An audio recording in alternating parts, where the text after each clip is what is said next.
Hi guys, this is Utkarsh Bhargav and in this lecture I'm gonna continue with the chapter number 7 of unit number 3 of class 11th Indian Economic Development. In the last lecture we were talking about the topics like biodiversity loss, deforestation, degradation of natural resources and different type of pollutions. And in this video I'm gonna start with that what are the causes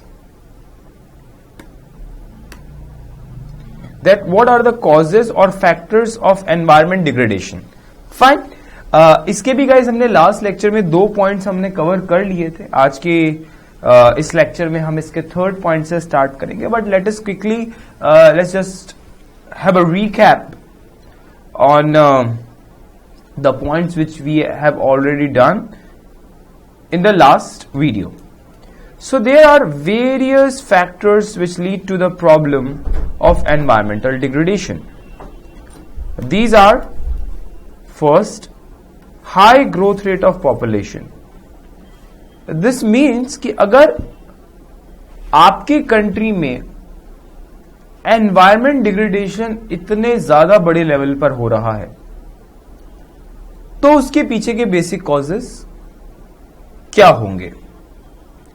पहला point हमने बोला high growth rate of population, कि शायद जो ये population की बढ़ती हुई रेट है ये एक बहुत बड़ा रीजन है एनवायरमेंट डिग्रेडेशन पर. And yes it is.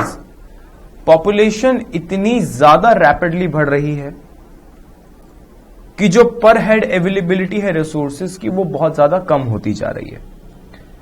In short कि जो लिमिटेड रिसोर्सेज बचे हैं उसमें ओवर एक्सप्लॉयटेशन होगी और ये ओवर एक्सप्लॉयटेशन की वजह से हमको हमारी इकोनॉमी के अंदर बहुत बड़ी बड़ी प्रॉब्लम्स फेस करनी पड़ सकती है. The high growth rate of population adversely affects the environment. Population grows at about 2% annually in India, लगभग 2% से. It increases pressure on land and other natural resources. तो एक्चुअली बढ़ता उससे प्रेशर ही है.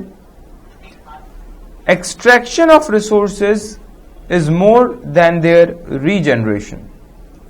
मतलब कि रिसोर्सेज की एक्सट्रैक्शन बहुत ज्यादा है और जिस वे में वो रीजनरेट हो रहे हैं वो एक्सट्रीमली स्लो है. भाई जैसा मैंने लास्ट लेक्चर में आपको बताया कि कई मिलियन ट्रिलियंस ईयर की रिफाइनिंग के बाद हमें ये क्रूड ऑयल मिला, हमें डिफरेंट सोर्सेज ऑफ एनर्जी मिली नेचर से, जिसे हम बहुत रैपिडली कंज्यूम कर रहे हैं और बहुत ही जल्दी ये सारी सोर्सेज ऑफ एनर्जी पूरी तरीके से एग्जॉस्ट हो जाएंगी, खत्म हो जाएंगी. The situation will become verse if population growth is not controlled.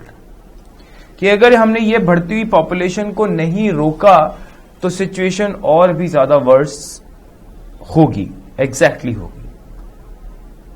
दूसरा हमने पॉइंट डिस्कस किया था इंक्रीजिंग अर्बनाइजेशन. अर्बनाइजेशन का मतलब शहरीकरण, अर्बनाइज करना एरियाज को. अब अर्बनाइजेशन से क्या प्रॉब्लम? अर्बनाइजेशन से प्रॉब्लम यह है कि आपको अपनी इकोनॉमी के अंदर डिफॉरेस्ट्रेशन करना पड़ता है अर्बनाइजेशन के लिए. जब भी अर्बनाइज होते हैं तो एक पर्टिकुलर एरिया में बहुत सारे लोगों की पूलिंग हो जाती है और जिसकी वजह से there is over exploitation of resources. Like वही कि अगर हम सिटीज में जाएं तो सिटीज के मेन एरियाज में छोटे से पीस ऑफ लैंड का भी जो प्राइस होगा वो बहुत हाई होगा. उतना ही एरिया का पीस अगर मैं एक रूरल एरिया में परचेज करने के लिए जाऊं तो मेरे को बहुत ही कम दाम पे मिलेगा.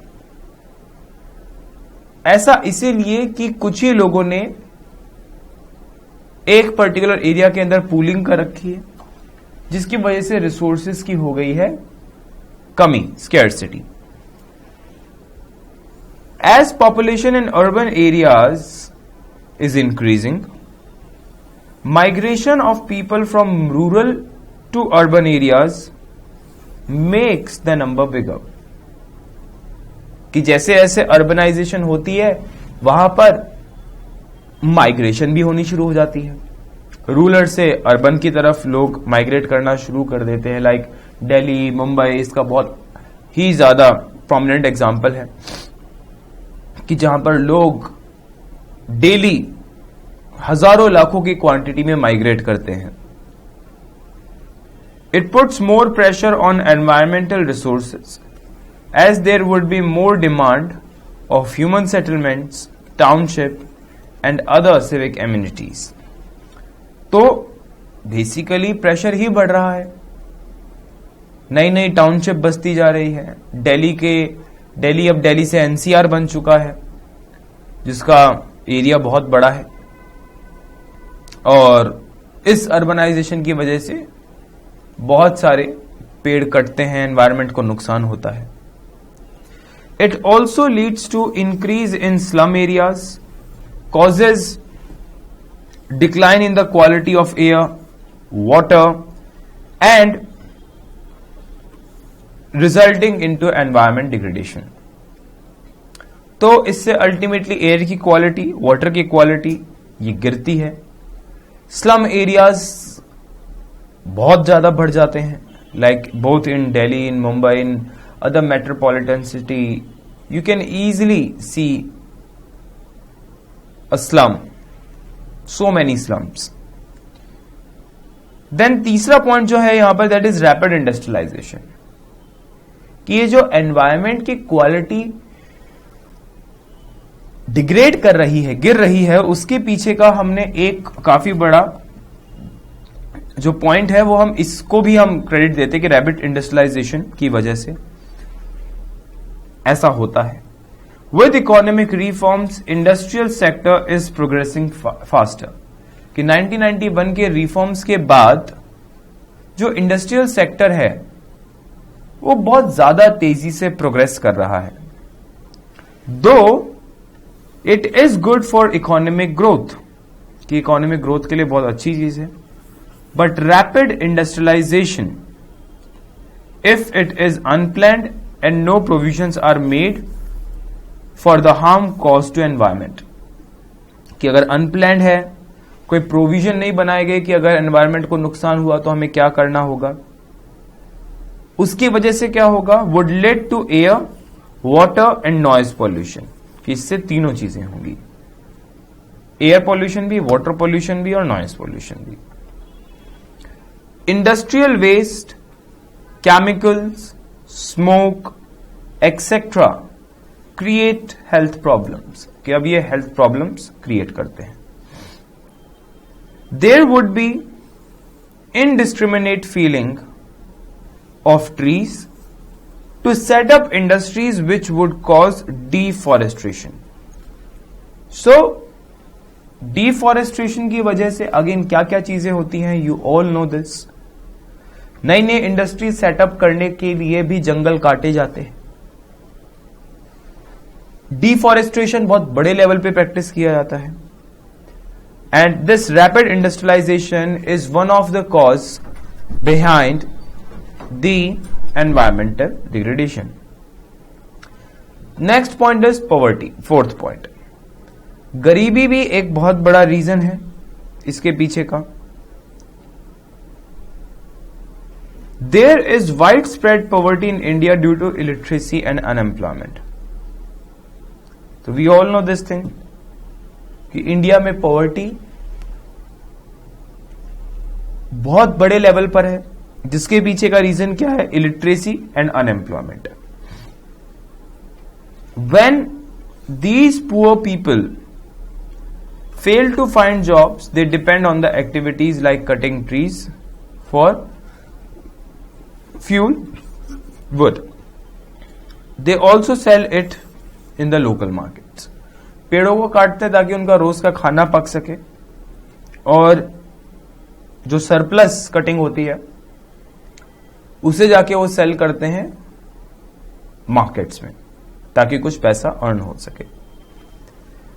Those who have small plots of lands, they use them intensively without taking care to enhance its productivity। कि उसकी प्रोडक्टिविटी बढ़ाए बिना ही हम उसको लगातार यूज करते रहते हैं, जिससे उसकी क्वालिटी डाउन हो जाती है। Laws of inheritance would lead to small and scattered pieces of land. तो जो इनहेरिटेंस का लॉ है कि आज जो लैंड मेरे पास है, कल को वो मेरे बेटे के पास जाएगा, बेटी के पास जाएगा, मतलब आगे पास ऑन होगा।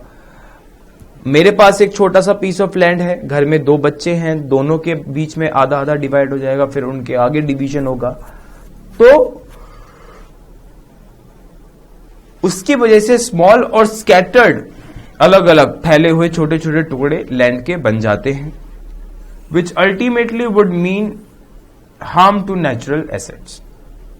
कि जिनसे अल्टीमेटली क्या कि नेचुरल एसेट्स आपके कम हो जाएंगे।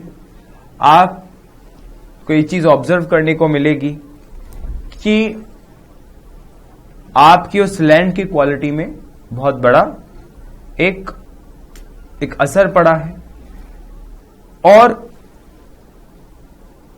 एनवायरनमेंट पे भी एक इंपैक्ट पड़ा है। इसके बाद जो हमारा नेक्स्ट है that is increase in pollution. Increase in pollution क्या पॉइंट है यहां पे कि बढ़ता हुआ जो पॉल्यूशन है उसकी वजह से भी एनवायरनमेंट बहुत ज्यादा डिग्रेड कर रहा है। Air pollution, specifically air pollution, vehicles are the major contributors to air pollution.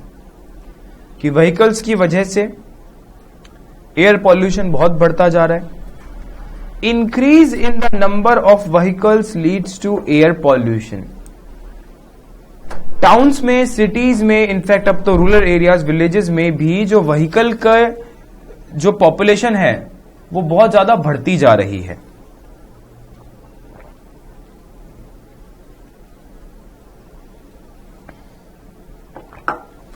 जिसका अल्टीमेटली इंपैक्ट क्या पड़ता है कि पॉल्यूशन बहुत ज्यादा हो जाता है और उससे एनवायरनमेंट पे सीधा इंपैक्ट पड़ता है।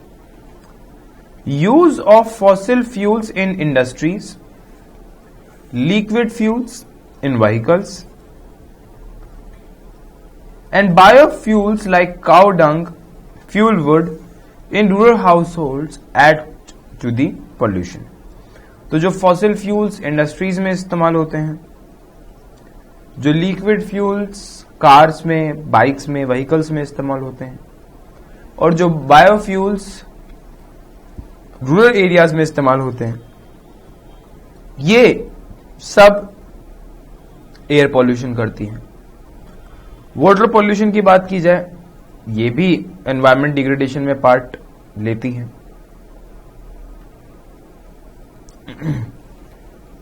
Presence of organic, industrial waste और physical substances degrade the quality of water. कि ये सारे वेस्ट हम पानी के अंदर डालते हैं, जिससे पानी की क्वालिटी खराब होती है, अल्टीमेटली पॉल्यूशन होता है और पूरा एनवायरनमेंट उससे स्पॉइल हो जाता है। Next, soil erosion, minerals of rocks are natural source of creating water pollution. But again, जैसे मैं बार बार बोलता आया हूं कि जो चीज खुद नेचर मेड है, नेचर के पास उसका कोई ना कोई सॉल्यूशन जरूर है। लेकिन जहां आर्टिफिशियल मैनमेड चीजें आ गई, शायद नेचर के पास उसका सॉल्यूशन नहीं है। तो नेचर उसको डिसॉल्व करने में शायद सक्सेसफुल ना हो। नेक्स्ट, नॉइज पॉल्यूशन, ये भी एनवायरनमेंट को डिग्रेड करती है। Many sources of noise like sound of wind, ocean, machines, automobiles, explosives, etc. create noise pollution. ये noise pollution करते हैं. It causes irritations and annoyance. Fine. तो इससे ये सारी प्रॉब्लम्स आती हैं. Next is all the above types of pollution creates health problems because of introduction of contaminants into the environment. These substances have adverse effect on environment and cause environmental degradation. Then increase in the use of insecticides, pesticides and fertilizers. अब ये तीनों चीजें कहीं ना कहीं crop को अच्छा बनाने में हेल्प करती है, लेकिन इनकी एक्सेस क्रॉप को खराब भी कर सकती है, उसके फ्रूट को खराब कर सकती है, जो आउटकम है उसको खराब कर सकती है. To increase agricultural productivity, chemical fertilizers, insecticides and pesticides are used. It adversely affects the environment by causing soil erosion and other long-term adverse effects on fertility of soil. This is long-term, guys. कि soil की fertility पे कुछ इसके बहुत long-term के impact पड़ते हैं, जो कि अगेन नेगेटिव ही होते हैं. कि अगर आप एक्सेस में केमिकल फर्टिलाइजर इस्तेमाल करो, एक्सेस में पेस्टिसाइड इस्तेमाल करो या HYV सीड इस्तेमाल करो, तो ये उल्टा लैंड की क्वालिटी को खराब कर देते हैं. These farming techniques are not environment friendly. कि ये फार्मिंग टेक्निक्स ना तो एनवायरमेंट फ्रेंडली है. And indiscriminate use of agrochemicals would cause land degradation. कि ये जो रैपिड और बढ़ता हुआ जो इनका इस्तेमाल है, ये बहुत ज्यादा लैंड की क्वालिटी को डिग्रेड कर रहे हैं और खराब कर रहे हैं.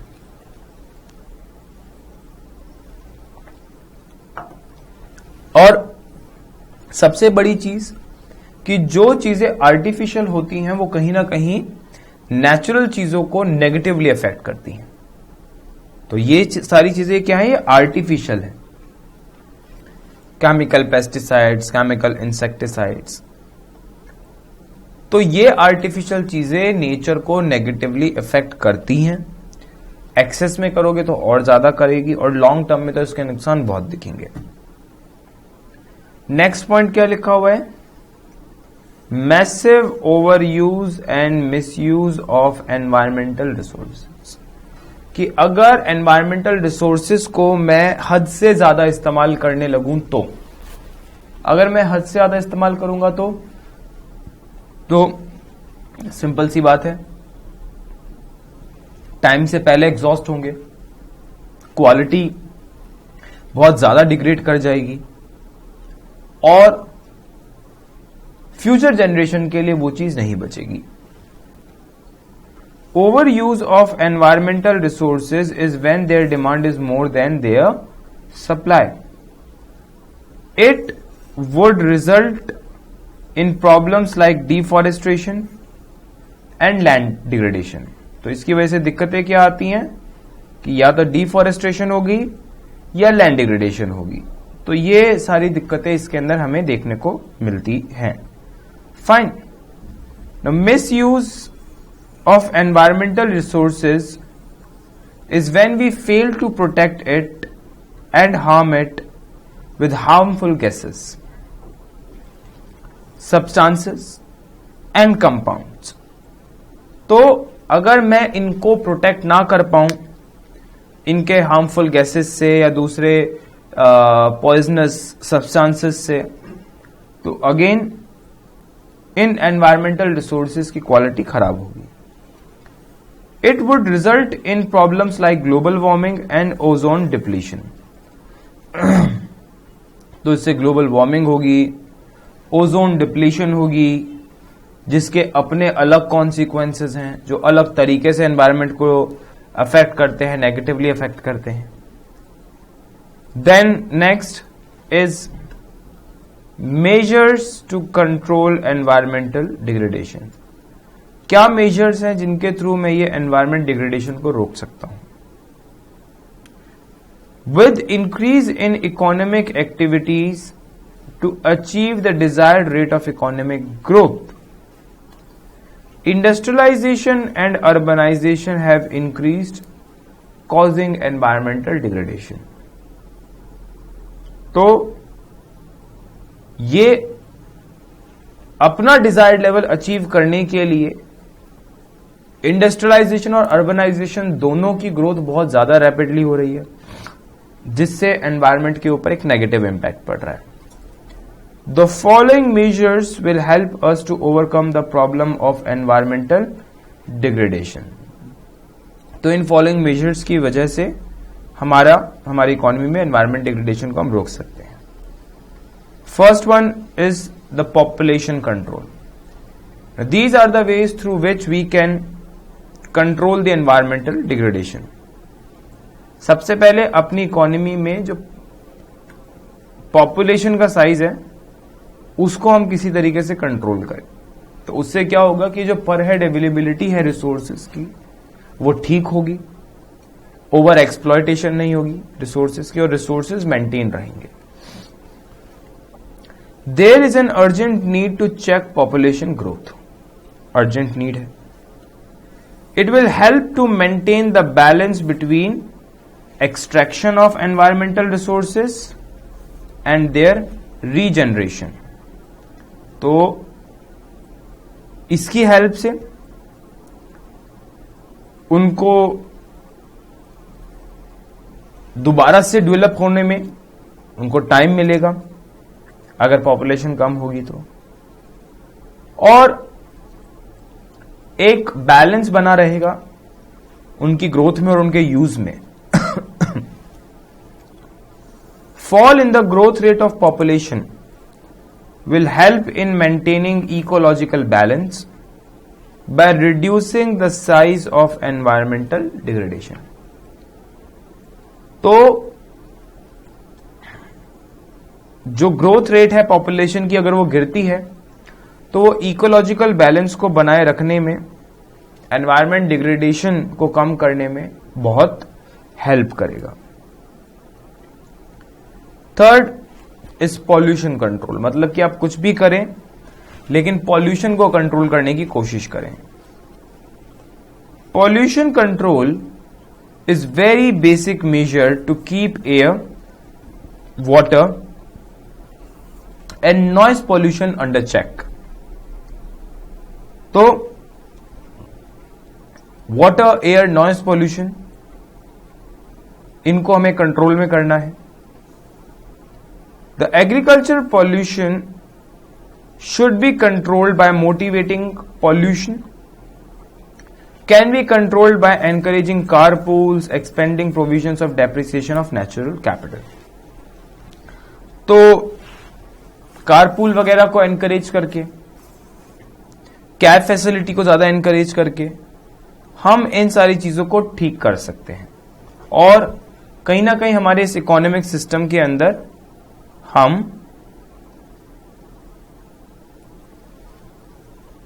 अपने रिसोर्सेज को सेव कर सकते हैं. Industrial pollution can be checked by promoting the use of environment better technologies, provision of depreciation of natural capital. तो हम अच्छी टेक्नोलॉजी की चीजों को इस्तेमाल करें जो पॉल्यूशन कम क्रिएट करती हो, और ये जो नेचुरल कैपिटल है यानी कि नेचुरल रिसोर्सेज है, इनकी जो डेप्रिसिएशन हुई है उसकी हम भरपाई भी करें. मीन्स वही कि अगर हम पेड़ काट रहे हैं तो हमें पेड़ उगाने भी चाहिए. हम लैंड को इस्तेमाल कर रहे हैं तो हमें उसकी फर्टिलिटी के ऊपर भी ध्यान रखना चाहिए. Vehicular pollution can be controlled by encouraging carpools, expanding public transport, use of CNG and LPG in the vehicles. इनके थ्रू मैं सब ठीक कर सकता हूं. अगर किसी तरीके से गवर्नमेंट कुछ पॉलिसीज के थ्रू कारपूल्स को या पब्लिक ट्रांसपोर्ट को या सीएनजी को बहुत ज्यादा एक्सेसिबल बनाए, लोगों के लिए लेना कन्वीनियंट बनाए, अफोर्डेबल बनाए, तो ये वाली चीज पॉसिबल है। Water pollution can be checked by inspecting the supply of toxic substances supplied into water. तो इस पे सरकार क्रॉस चेक करे कि कोई इंडस्ट्री ज्यादा पॉइजनस कोई केमिकल या कोई दूसरा सब्सटेंस तो पानी में एमिट नहीं करती। For this emission standards for industries should be fixed by the government, कि गवर्नमेंट कुछ स्टैंडर्ड्स अपने फिक्स कर दे और उन्हीं स्टैंडर्ड्स के हिसाब से ही एमिशन अलाउड हो, उससे ज्यादा नहीं। The government set up central pollution control board in 1974. It was followed by various states setting their own state level pollution control boards. Now these boards investigate, collect information and suggest measures to control the pollution. Fine. तो pollution को control करने के लिए एक board का setup हुआ था, जिसका काम ही ये है कि रेगुलर डाटा कलेक्ट करना, इन्वेस्टिगेट करना, सॉल्यूशंस के ऊपर सजेशंस मांगना, चर्चे करना, वो सब इनका काम है। तो पॉल्यूशन कंट्रोल ये दूसरा सबसे बड़ा पॉइंट, कि अगर आपको अपनी इकोनॉमी में एनवायरमेंटल डिग्रेडेशन ठीक करनी है तो। नेक्स्ट, इरेडिकेशन ऑफ पॉवर्टी, मतलब अपनी इकोनॉमी में से गरीबी को आप मिटाएं। क्योंकि वही कि अभी हमने थोड़ी देर पहले डिस्कस किया कि अगर गरीबी होगी तो लोग जिस लैंड पर काम कर रहे हैं उसकी ओवर एक्सप्लॉयटेशन करेंगे, देन ऐसे सोर्सेस का यूज करेंगे खाना बनाने के लिए जो पॉल्यूशन एमिट करती हैं, अल्टीमेटली जिससे एनवायरमेंट का नुकसान होता है। Removal of poverty is very essential to safeguard our environment. Environment को बचाना है तो पॉवर्टी को आपको ठीक करना पड़ेगा। Solving the problem of poverty will help people moving to such job avenues which protect environment, जो एनवायरमेंट को प्रोटेक्ट करते हैं। They will move away from cutting trees, fishing, etc. for livelihood. तो जो अपनी जिंदगी चलाने के लिए वो ट्रीज को कट कर रहे हैं, जो फिशेस वो कंज्यूम कर रहे हैं, उससे अल्टीमेटली एनवायरमेंट का ही नुकसान है। चौथा, creating awareness among masses. Guys, that is not this is masses. Masses का मतलब होता है बड़ी पब्लिक का। So environmental degradation is a challenge to India's environment, which can be solved only by active participation of people. Simple. तो अगर लोग active होंगे, अवेयर होंगे, तो वो दूसरों को भी अवेयर करेंगे। Media, formal and informal channels of education system can help to achieve this. Fine. तो मीडिया इसमें बहुत मदद कर सकता है लोगों को अवेयर करने में, मोटिवेट करने में। Using formal education setup, the government has proposal to involve NCERT and UGC to solve the problem. तो ये जो बड़ी पब्लिकेशन है NCERT, national council for education and research technology, so NCERT और यूजीसी, यूनिवर्सिटी ग्रांट्स कमीशन, दोनों ही बड़े level पे ऑपरेट करती हैं और गवर्नमेंट इनका यूज करती है लोगों को अवेयर करने में, कि ताकि एनवायरनमेंट के लिए लोग ज्यादा कॉन्शियस हों, ज्यादा पोजेसिव हों, कि उनका एनवायरनमेंट को स्पॉइल ना करे। using the informal education setup, the government intends to use various agencies.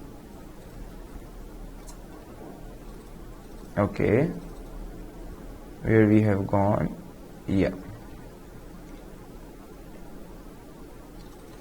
So using the informal education setup, the government intends to use various agencies, NGOs, volunteers to solve this problem. कि government ऐसी bodies के लिए भी, non government bodies के लिए भी ready है, उनको हेल्प करने के लिए रेडी है कि आप काम कीजिए, government is in your support, और लोगों को जितना हो सके मास अवेयरनेस देने की कोशिश करें ताकि वो एनवायरनमेंट के लिए ज्यादा अवेयर हो, ज्यादा पोजेसिव हो।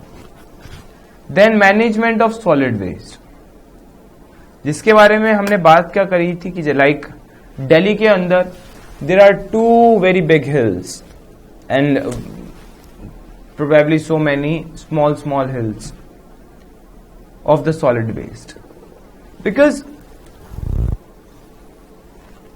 we don't have good management for the solid waste. We don't know where to dispose it, how to get rid of it, and we still consider that as a very, very big issue. Now there should be planned management of treatment of solid waste. एक planned management होनी चाहिए solid waste की. Dumping garbage into landfills and open fields should be checked. कि कोई खाली खड्डा देखा और उसके अंदर उन्होंने कूड़ा फेंक दिया, ये खाली मैदान में कूड़ा फेंक दिया, उसको तो पूरी तरीके से बैन करना चाहिए. Alternatively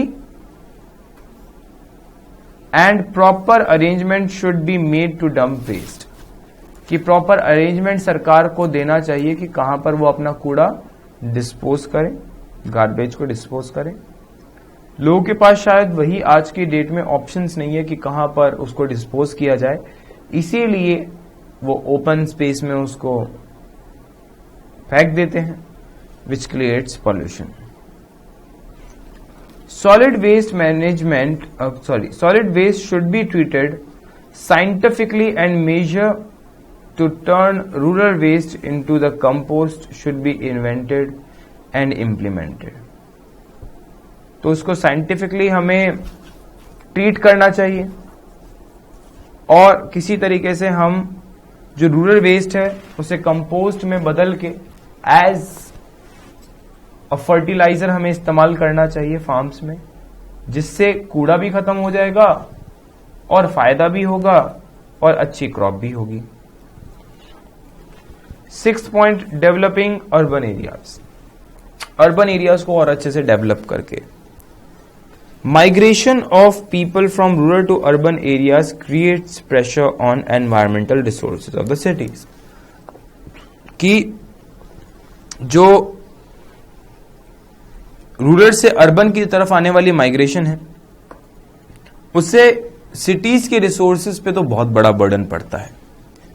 this should be handled by developing urban areas by converting unutilized land and other resources of urban areas to planned township and other required settlement for their jobs. So basically ये आप अपने unutilised resources को इस्तेमाल करके उनको job provide कराने में help करें, जिससे गरीबी कम हो और अर्बन एरिया और अच्छे से डेवलप करें. Slum areas should be checked and alternative human settlement should be constructed. तो स्लम एरियाज को रेगुलरली हमें चेक करना चाहिए और कोशिश करनी चाहिए कि इसका कोई दूसरा सब्स्टिट्यूट हो. स्लम को हटा के हम पक्की बिल्डिंग्स बना सके, उनके घर बना सके ताकि वो उसमें रहें और सारी सर्विसेज का मजा लें. This would reduce pressure on the infrastructure facilities in the urban areas. तो जैसा मैं बार बार बोलता आ रहा हूं कि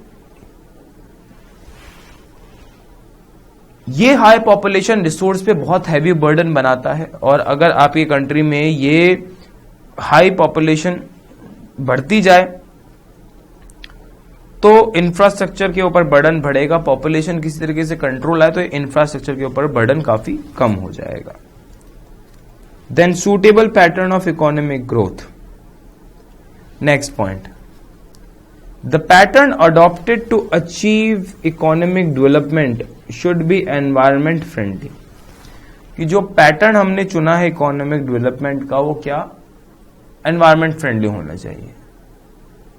मतलब कि ना तो वो एनवायरमेंट को किसी तरीके से डैमेज करे, ना ही कोई पॉल्यूशन वो करे, और पूरा इको फ्रेंडली हो।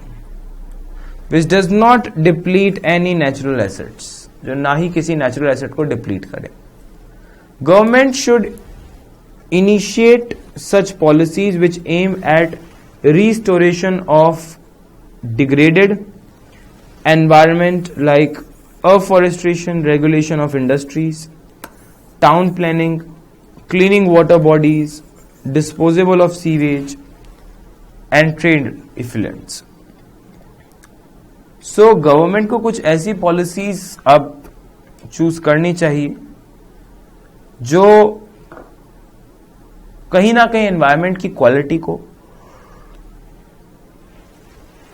वापस से रिस्टोर करने में हेल्प करें और हमारे उस एनवायरमेंट के स्टेटस को बढ़ाए।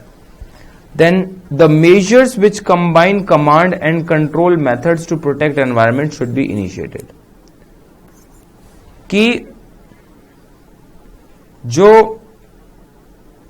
एनवायरमेंट को प्रोटेक्ट करने के जो मेथड्स हैं, हमें उन्हें स्टार्ट करना चाहिए, और ऐसी चीजें जो ना कि सिर्फ रिसोर्सेज का बेटर यूटिलाइजेशन करे बट रिसोर्सेज की ग्रोथ भी करे। फाइन, तो ये सारे आपके इसके पॉइंट्स हैं। फिर इसके बाद गाइस हमारा नेक्स्ट टॉपिक है सस्टेनेबल डेवलपमेंट। जरा हम सस्टेनेबल डेवलपमेंट को पहले एक बार समझ लेते हैं कि क्या होता है। गाइस सस्टेनेबल डेवलपमेंट का मतलब है कि आप अपनी इकोनॉमी के अंदर अवेलेबल रिसोर्सेज को कुछ इस तरीके से इस्तेमाल कर रहे हैं कि आपकी इकोनॉमी की ग्रोथ तो हो रही है, लेकिन वो रिसोर्सेज फ्यूचर जनरेशन के लिए आपके पास बचे।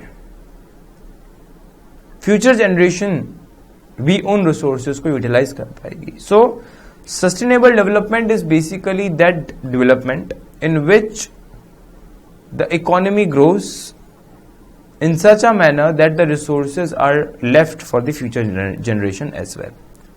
तो एक बहुत ही इंपॉर्टेंट टॉपिक है sustainable development. We'll talk about the sustainable development. There are a lot of points on sustainable development, and what are the features, then what are the steps and strategies for the sustainable development, how we can encourage the cleaner fuel in the economy, and we'll talk about few more things like organic farming. Yes, one of the really very important topic. Fine. So we'll talk about this topic sustainable development in our next class. Till then guys, we have done a lot of topics in today's class. You should revise all those topics. ये सारी चीजें काफी vast हैं, question किसी भी चीज में से पूछा जा सकता है। So just revise each and every topic. We'll catch you soon in the next lecture with the topic sustainable development. Till then, take care of yourself guys. Thank you so much.